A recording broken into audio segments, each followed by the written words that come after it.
मोहिनी अवतार के उस स्वरूप के सौंदर्य पर 33 कोटि देवता न्योछावर हो गए। सबके मन में ये भाव आया, ये जो भी प्रकट हुई हैं, ये किसी भी प्रकार से हमको हमारी गृहिणी के रूप में प्राप्त हो जाए। इतने सुंदर ठाकुर जी बनकर के आए। चंद्रमा भी पीछे पीछे चल रहे हैं, शंकर जी भी पीछे पीछे चल रहे हैं, ब्रह्मा जी भी पीछे पीछे दौड़ रहे हैं, वरुण आदि आदि जितने भी देव हैं, सब मोहिनी पर ऐसे लट्टू हुए कि एक बार हमको देख भर ले, एक बार केवल हम पर दृष्टिपात कर दे, उसी मात्र से हमारा कल्याण हो जाना है। ऐसा ठाकुर जी का स्वरूप। परंतु उन 33 कोटि देवताओं में एक देव ऐसे हैं जिनका मोहिनी के प्रति ऐसा कोई दुर्भाव नहीं था, और वो देव थे सूर्य। सूर्य ने जब मोहिनी के सौंदर्य को देखा तो उनके मन में भाव आया, इतनी सुंदर, इतनी सुकुमारी, इतनी कोमल, इतनी मधुर। सबको तो लगे हमारी पत्नी बने, लेकिन सूर्य को लगे मेरी बेटी बन जाए, मुझे पुत्री रूप में प्राप्त हो जाए।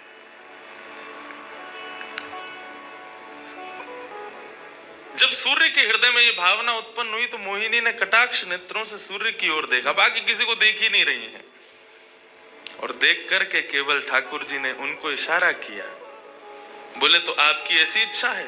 सूर्य बोले जी भगवान, मेरी बहुत अभिलाषा है कि आप पुत्री रूप में मेरे यहाँ पधारो।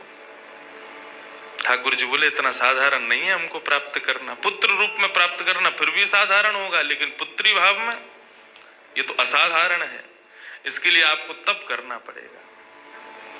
सूर्य बोले मैं आज से ही तप करूंगा, लेकिन आप वचन दो मेरे यहां पधारोगे और इसी रूप में पधारोगे। मोहिनी ने कहा यदि मैं तुम्हारे भजन से प्रसन्न हुई, यदि तुम्हारी भक्ति में, तुम्हारे प्रेम में प्रबलता हुई, मोहिनी 33 कोटि देवताओं को मोहित करती है, लेकिन तुम्हारे भजन के प्रभाव से मैं जब तुम्हारे यहां अवतरित होंगी तो मोहिनी को भी मोहित करने वाला रूप धारण करके आऊंगी। मोहिनी जिसने तीनों लोगों को अपने रूप पर न्योछावर कर दिया, वो मोहिनी भी जिस रूप को देख करके मोहित हो जाए, वो रूप आएगा आपके यहां पर। वही सूर्य वृषभानु जी के रूप में प्रकट हुए, और जब वृषभानु जी के रूप में प्रकट हुए, उससे पहले एक राजा के रूप में भी आए थे, तब भी इन्होंने तपस्या की थी, लेकिन ठाकुर जी नहीं पधारे। जब वृषभानु के रूप में प्रकट हुए तो इन्होंने ठाकुर जी का यजन करना बंद कर दिया, ब्रह्मा जी का यजन प्रारंभ किया। ब्रह्मा जी से प्रार्थना की, ब्रह्मा जी प्रकट हुए, बोले क्या वरदान चाहिए? बोले वरदान आपसे नहीं चाहिए, वरदान हमको किसी ने कहा था कि वे हमारे यहाँ पुत्री रूप धारण करके आएंगे, मुझे लग रहा वो कहीं भूल नहीं गए हो, इसलिए ब्रह्मा जी आप बहुत करीब हो ठाकुर जी के, आप उनको जाकर के संकेत करो कि कोई आश में बैठा है उनकी में। जब से मोहिनी स्वरूप देखा है तब से हम पागल हुए फिर रहे हैं, 33 कोटि देवताओं के मन में यही आता है कब प्रकट होंगी दोबारा। कृपा करो, आप प्रार्थना करो कि वो पधारें। ब्रह्मा जी बोले आपके भजन में इतनी सामर्थ्य है कि ठाकुर जी मना नहीं कर सकते। बोले तो फिर मुझे विश्वास के लिए कुछ तो कह करके जाओ। ब्रह्मा जी बोले मेरी जिम्मेवारी बन जाए, इसलिए चलो इस पर्वत के रूप में मैं विराज चाहता हूं। और बरसाना पर्वत के रूप में श्री ब्रह्मा जी विराज गए। ठाकुर जी आएंगे, मैं जिम्मेवारी लेता हूं, इसलिए मैं ही पर्वत बन के बैठा हूं। ब्रह्मा जी ने जाकर के प्रार्थना की। ठाकुर जी बोले मैं तो सच में ही भूल गया था कि मुझे जाना है। बोले भगवान वो बहुत प्रतीक्षा कर रहे हैं आपकी। वृषभानु जी का भजन कैसा बताया। वृषभानु जी की एक ही इच्छा है कि मेरे पास जो पुत्री रूप ठाकुर जी का आवे, ठाकुर जी मोहिनी बनकर के आए तो 33 कोटि देवताओं के हृदय में ठाकुर जी के प्रति वात्सल्य भाव प्रकट नहीं हुआ, प्रेम भाव प्रकट नहीं हुआ, कुछ और ही भाव था उन देवताओं का। वृषभानु जी कह रहे हैं कि मैं ऐसी पुत्री पाना चाहता हूं जिसको देख करके काम नष्ट हो जाए, काम का भी मर्दन हो जाए, सामने वाले के हृदय में एक दिव्य प्रेम प्रकट हो, निष्काम प्रेम, अनकंडीशनल लव किसे कहते हैं, इसका प्रसाद पूरी दुनिया को देने वाली ऐसी पुत्री मेरे घर पधारे। स्वार्थ सिद्ध प्रेम सब करना जानते हैं, लेकिन निस्वार्थ प्रेम किसे कहते हैं, वो ठाकुर जी का वो शक्ति स्वरूप ही सबको बता सकता है। ब्रह्मा जी की प्रार्थना हुई ठाकुर जी से। ठाकुर जी अपने वैकुंठ में विचरण कर रहे हैं, विचार कर रहे हैं कैसे करूं, नंद यशोदा के यहाँ भी जाना है, देवकी वसुदेव के यहाँ भी पुत्र बनना है, पहले से ही 4 मम्मी पापा हैं हमारे, अब ये 2 मम्मी पापा और कैसे बनाऊं, 6 माता पिता। तब ठाकुर जी विचरण कर रहे थे, तभी एक खंभ में मणि, उस मणि में ठाकुर जी ने अपना प्रतिबिंब देखा। ठाकुर जी अपना प्रतिबिंब नहीं देखते, क्यों? बहुत कम देखते हैं। जब श्रृंगार आरती होती है लाल जी की, तभी इनको प्रतिबिंब दिखाते हैं, और उस प्रतिबिंब में भी इतने इतराते हैं महाराज, उसमें भी स्वयं को देख करके खुश हो जाते हैं, वाह मैं कितना प्यारा लग रहा हूं। अपना प्रतिबिंब ठाकुर जी इसलिए नहीं देखते क्योंकि स्वयं ठाकुर जी मोहित हो जाते हैं खुद ही पर। जैसे ही ठाकुर जी ने स्वयं का प्रतिबिंब देखा, प्रतिबिंब देख के आगे बढ़े, लेकिन ठाकुर जी मन में विचार करने लगे, मुझे सबके स्वभाव प्रिय है, लेकिन अपना यदि देखूं तो अपना प्रतिबिंब बहुत प्रिय है। जब स्वयं को देखता हूं प्रतिबिंब में, तो ऐसा लगता है कि मानो जो सबको मोहित कर रहा है वो स्वयं को जब देखे तो खुद भी मोहित हो रहा है, क्योंकि प्रतिबिंब कभी झूठ नहीं बोलता। प्रतिबिंब का ये स्वभाव है, आप जैसे हो वैसा आपको दिखाता है। ठाकुर जी ने जब प्रतिबिंब देखा, अपने उस प्रतिबिंब स्वरूप को ठाकुर जी ने स्थिर कर दिया, और स्थिर करके अब तो ठाकुर जी लाए महाराज लक्ष्मी जी की पूरी पेटिका लेकर के आए श्रृंगार की, और अपने प्रतिबिंब स्वरूप को ही उन्होंने श्रृंगार करना प्रारंभ किया।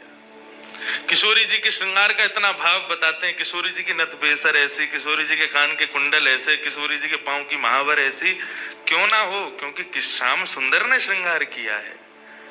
किशोरी जी का जो स्वरूप है वो ठाकुर जी ने उसका श्रृंगार किया है।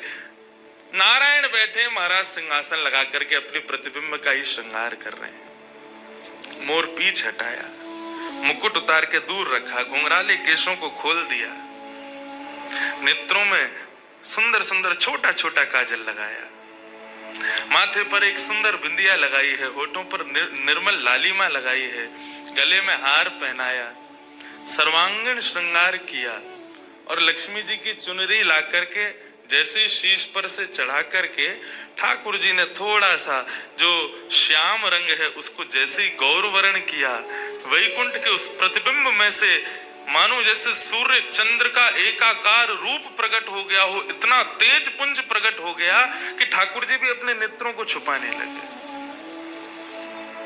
थोड़ी देर नेत्रों को बंद करने के बाद जब बड़ी धीरे से ठाकुर जी ने जब अपने प्रतिबिंब की ओर देखा, तो किशोरी जी का दिव्य स्वरूप वहां प्रकट हो गया। ठाकुर जी ने दंडवत किया, पहले प्रणाम, हे श्याम सुंदर, आपने ही मेरो निर्माण कियो है, आपने ही मुझको प्रकट कियो है। क्या भाव है? ठाकुर जी बोले कोई भाव नहीं है, केवल मोहिनी भाव से 33 कोट देवता मोहित हुए थे, लेकिन मैं मोहित नहीं हो पाया था, इसलिए तब से मैं भी तड़प रहा था कि मुझे भी कोई मोहित करे, उस मोहिनी को भी मोहित कोई करे। वो स्वरूप आज प्रकट हुआ है। धर्म की स्थापना हुई, ज्ञान की स्थापना हुई, भक्ति की स्थापना हुई, वैराग्य की स्थापना हुई, लेकिन अंततो गत्वा संसार का सार जो प्रेम है उसकी स्थापना नहीं हुई है। उसके लिए आपका अवतार धारण करना अति आवश्यक है। आप मेरी शक्ति हैं, आप मेरी आत्मा हैं। पूरा विश्व और पूरे विश्व की दिव्य चेतना किसकी प्राप्ति के लिए दौड़ रही है? कि आत्मा एक दिन परमात्मा में मिल जाएगी, लेकिन उस परमात्मा में आत्मा जो विद्यमान है वही तो किशोरी जी हैं। उस आत्मा की परमात्मा की जो आत्मा है वही तो श्री राधा जी हैं। लोग उनके रूप को नहीं समझ पाते। आजकल के यंगस्टर्स, आजकल के युवा उनको बहुत विचित्र रूप में दर्शन करते हैं कि कृष्ण राधा कौन है, बोले कि they are just like some love words. ऐसा नहीं है। आप उनको सीमित उस अवस्था में, और माफ कीजिएगा यदि किसी प्रवचनकर्ता की कथा सुनने के बाद भी आप उनको वहीं तक सीमित मान रहे हो ना, दोष आपको नहीं, प्रवचन करने वाले को लगेगा कि तुम किशोरी जी के इसी रूप को स्थापित कर पाए। इसीलिए कथाओं में ज्यादा किशोरी जी का प्रसंग ना हम कहते हैं ना उसका स्पर्श करते हैं। स्पर्श करने पहले से भी 100 बार सोचते हैं। यहां आने से पहले भी मुझे कई आचार्यों ने संपर्क किया कि वहां आप किस विषय को लेकर के जाएंगे, आप गर्ग संहिता पर कहेंगे या किशोरी जी के किस भाव को वहां पर प्रस्तुत करने वाले हैं। मैंने कहा देखो, हम बस बोलेंगे जो निकल जाए मुंह से, जिसका जो भाव ठाकुर जी स्वीकार कर लें बस, लेकिन भाव ये रखेंगे ठाकुर जी विराज गए हैं कि कोई अनधिकारी इस भाव को सुनकर के अपने मन में कोई दुर्भाव ना प्रकट करे। ब्रजवासी बहुत डरते हैं किशोरी जी के भाव को कहने में, क्योंकि जब सामने वाले से प्रत्युत्तर के रूप में कुछ विलग ही सुनने को मिलता है तो बहुत कष्ट होता है हृदय को कि तुमने किशोरी जी को क्या समझा, वो क्या है और तुमने उनके किस रूप को जाना। वो ठाकुर जी का ही प्रतिबिंब स्वरूप है, ठाकुर जी का ही आत्मा स्वरूप है। और एक बात कहूं, प्रतिबिंब से और आत्मा से प्रेम किया जा सकता है, ब्याह नहीं किया जा सकता। क्योंकि प्रतिबिंब और आत्मा ये दोनों हमसे अलग नहीं है। ब्याह के लिए एक अलग व्यक्ति चाहिए, एक हमसे कोई अलग हो, हमसे कोई जुदा हो, 2 लोग चाहिए तब ब्याह संपन्न होता है। लेकिन कृष्ण और राधा, इन दोनों में भेद है ही नहीं। किशोरी जी और ठाकुर जी में कभी भी कदापि कोई भेद नहीं है। बल्कि लीलाएं अभी सुनेंगे हम लोग, कभी कभी ठाकुर जी जब किशोरी जी का रूप धारण करते हैं तो किशोरी जी से ज्यादा गोपियों को सुख देते हैं।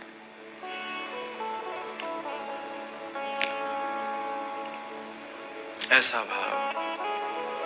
किशोरी जी से प्रार्थना की ठाकुर जी ने कि आप पधारो और प्रेम की स्थापना के लिए आप भूमंडल पर सूर्य के ही अवतार वृषभानु जी के यहाँ पर आप अवतरित हो। तब किशोरी जी ठाकुर जी की बात मान करके और वृषभानु और कीर्ति के यहाँ पर अवतरित होती हैं। किशोरी जी का जब अवतार हुआ, जब अवतरण हुआ, कब हुआ? सुबह के 4:40 पर। ठाकुर जी के जितने भी अवतार हुए या तो दिन में 12 बजे हुए या रात में 12 बजे हुए, लेकिन किशोरी जी का अवतरण भोर में ब्रह्म मुहूर्त में सुबह 4:40 पर हुआ। क्यों?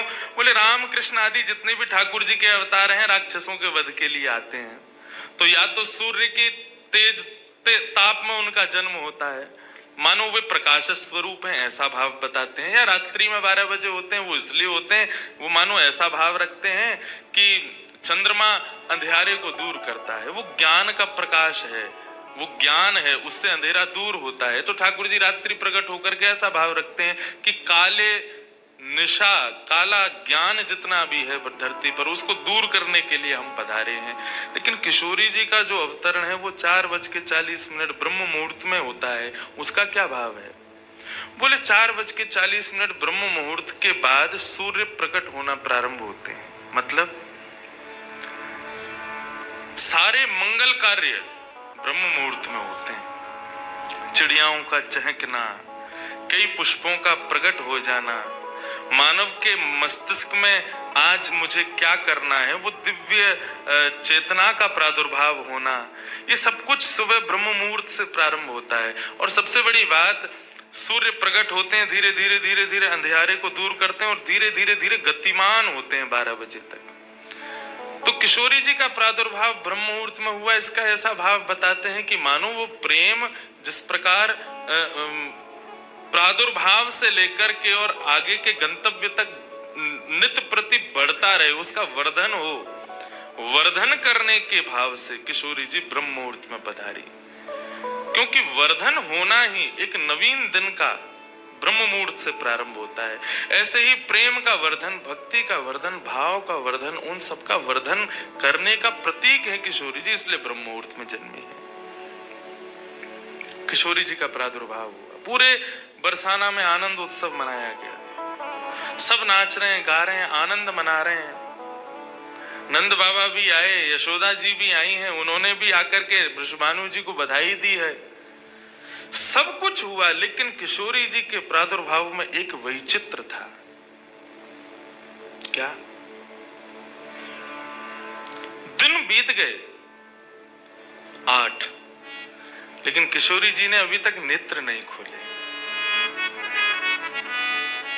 अभी तक किशोरी जी केवल एक छोटी सी बालिका है, एक सुकुमारी है, परंतु अभी तक किसी को भी किशोरी जी के नेत्रों का दर्शन नहीं हुआ। अभी तक किशोरी जी के नेत्र नहीं खुले। इस बात से कभी कभी चिंतित हो जाते हैं वृषभानु जी और कीर्ति कि हमारी लाली है तो गई है, लेकिन पता ना क्यों अपने नेत्रन को नहीं खोल रही है। कभी कोई संत आ जाए, कोई वैष्णव आ जाए, कोई ब्राह्मण आ जाए, तो उनसे निवेदन करते हैं कि हमारी लाली नेत्र नहीं खोल रही। तब देवताओं ने नारद जी को भेजा, आप जाओ और जाकर के वृषभानु जी के इस मन के भाव को पूर्ण करके आओ, किशोरी जी के सुंदर नेत्रों का दर्शन उनको कराओ।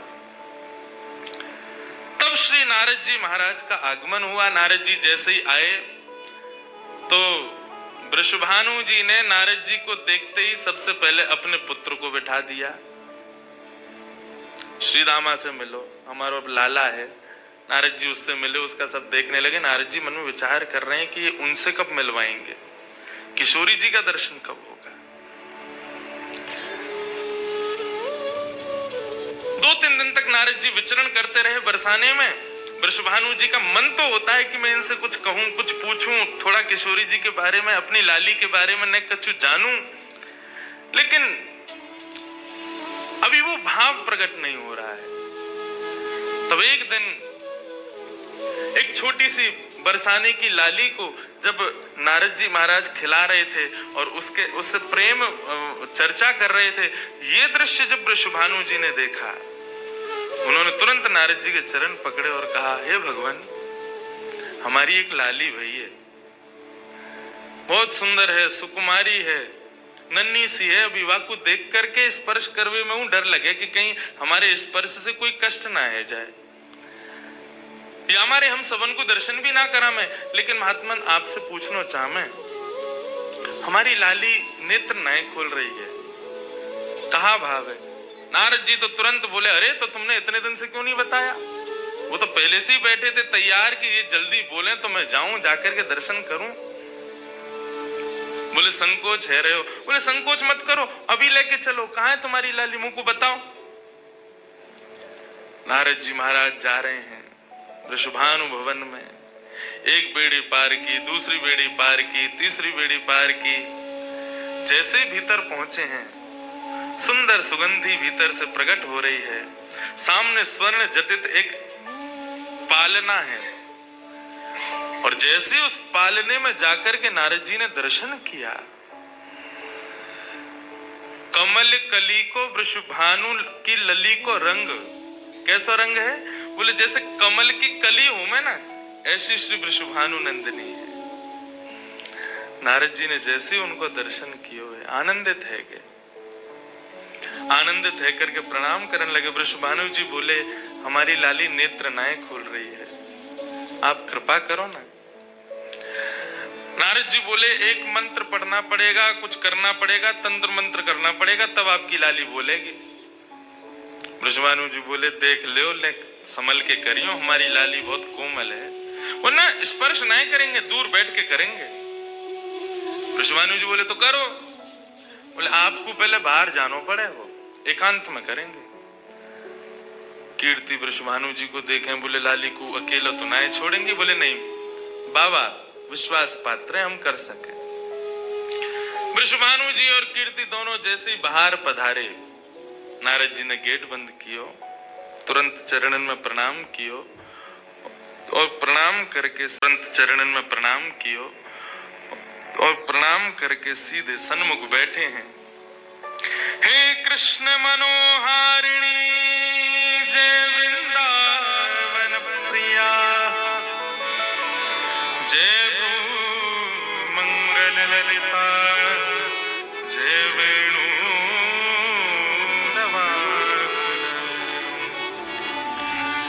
जय कृष्ण मनोहारिणी जय वृंदावन प्रिया, जय मंगल ललिता, जय वेणु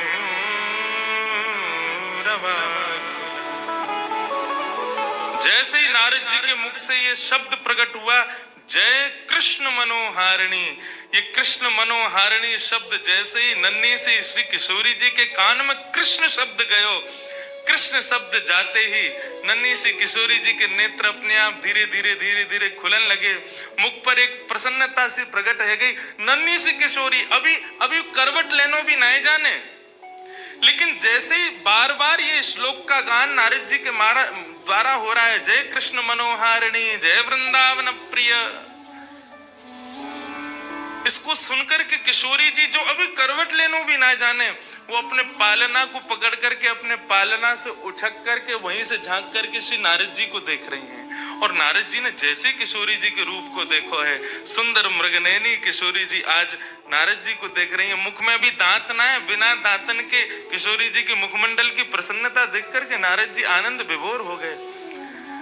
नारद जी बोले, आपको ये कीर्तन भायो, आपको ये कीर्तन प्रिय लगो?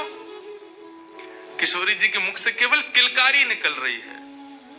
नारद जी ने उठाई अपनी वीणा करताल और जय कृष्ण मनोहारिणी जय वृंदावन प्रिय, और इसी का कीर्तन करते हुए वहां नाचने लगे, नृत्य करने लगे, चारों ओर घूम रहे हैं। बीच में पालने में श्री किशोरी जी बैठ करके और करताल बजा रही हैं और करताल बजा करके आनंदित हो रही हैं।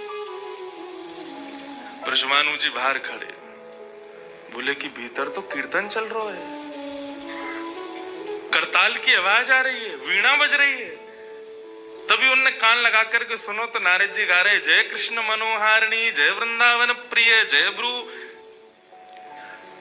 मंगल ललिता, जय वेणु रवाकुल।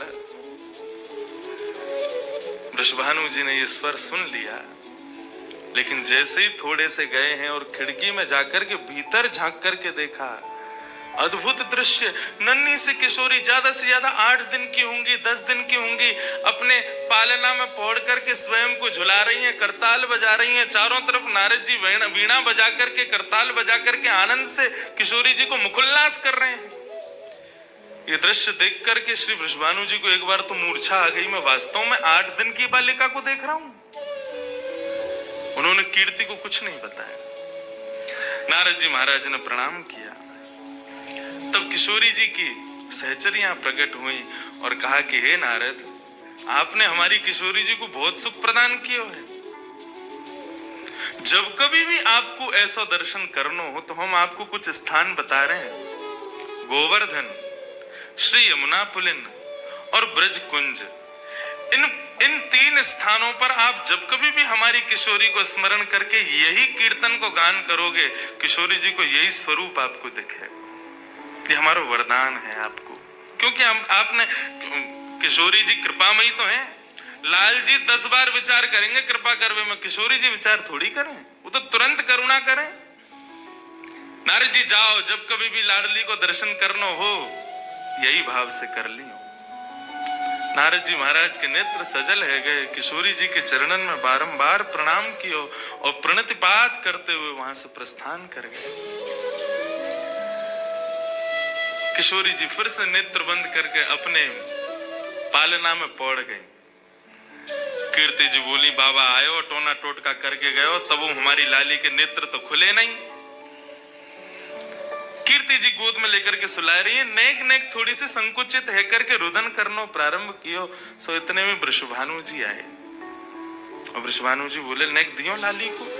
और किशोरी जी को गोद में लेकर के वृषभानु जी बोले, हे कृष्ण मनोहारिणी जैसे ही बोले तुरंत किशोरी जी के नेत्र फिर से खुल गए, फिर से अपनी किलकारी भर करके कीर्तन में करताल बजाने लगी, आनंद विभोर हो गई। अब तो जैसे ही ये भाव देखो वृषभानु जी ने कीर्ति को सुनायो, कीर्ति भी वही गा रही है, पूरा बरसानो आकर के श्री कृष्ण कीर्तन करने लगो और बीच में मध्य में बैठ करके किशोरी जी अपनी करताल बजा रही हैं, किलकिल करके हंस रही हैं, इतनी आनंद विभोर रह रही हैं। तब सबन को ये भेद पतो चलो, कहा कि ये श्री कृष्ण की आत्मा है।